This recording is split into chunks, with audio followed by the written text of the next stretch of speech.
Welcome back to the Talk Tonight. There is a heightened police presence on the north side of Syracuse tonight for the mayor's orders and the police chief, too, after two people were killed on the same place in Knaul Street, and within 1 week. Now, police have stepped up patrols. There's a police car parked outside the area now.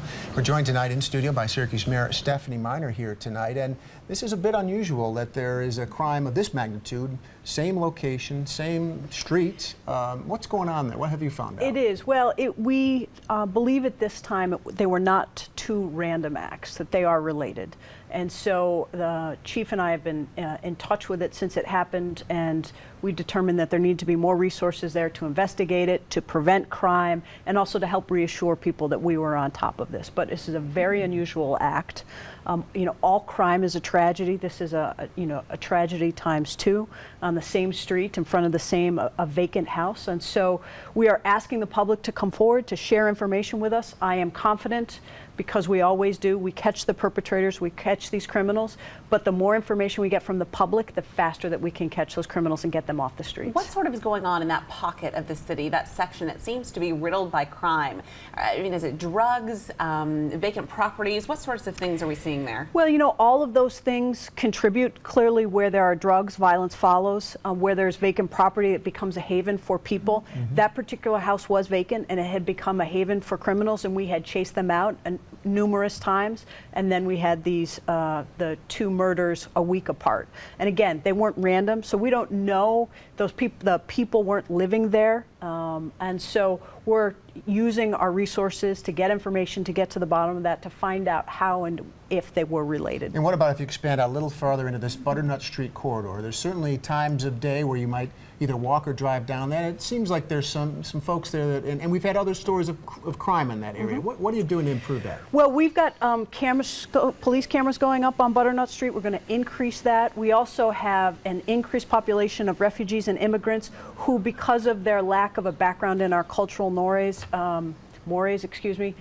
find themselves victimized by crime, and so there are criminals who have come there to victimize them. So we've been working with that community, working with the police department, putting up crimes, working with the neighbors, and we've really been making progress, and then you have tragedies like this happen. Along with crime, we know that Syracuse has its fair share of financial challenges. Pat Hogan, who's running for your position, came out today and was talking about Detroit. We saw the city of Detroit file for bankruptcy last week, and now he warns that this may happen here in Syracuse. So how do you respond to that? Do you think that we have a real problem, that this may be on our doorstep?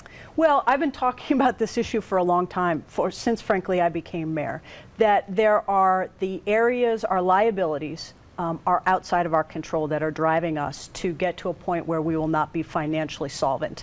And those are areas that are driven by state policies largely, and that's why I've been very active in saying that the state has to be part of the solution, that Syracuse is not an island. The good news is that unlike Detroit, we have seen record-breaking economic development, a downtown that is booming, neighborhoods that are booming, people talking about the terrific quality of life in our neighborhoods and the low cost of housing and stability in our neighborhoods, people from Forbes magazine to the Brookings Institution to the Bloomberg Foundation talking about all the good news going on in Syracuse.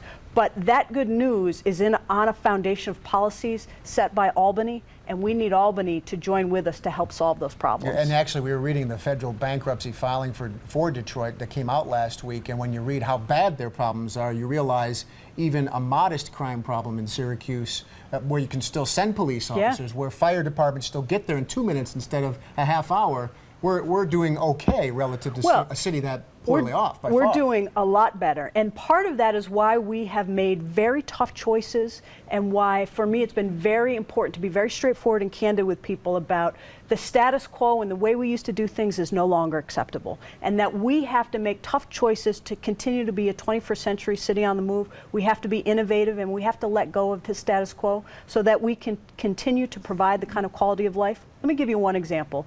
Detroit, 50% of their liabilities, $9 billion, is related to pensions and retiree health care costs. Why is it so big? Because they borrowed, and they kept borrowing to pay those operating expenses. At the beginning of this year, I was very clear about as a city, we're not going to borrow to pay our pension costs or our operating costs.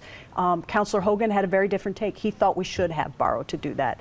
That is an example of kicking the can down the road, which as mayor I have said I will not do. Even though if I'm fortunate enough to be reelected, I'll only be mayor for another 4 years. I am not going to saddle my successor with poor financial decisions just because I won't be mayor. That we're going to make the tough choices for the long term for this city moving forward. Certainly a lot on your shoulders right now.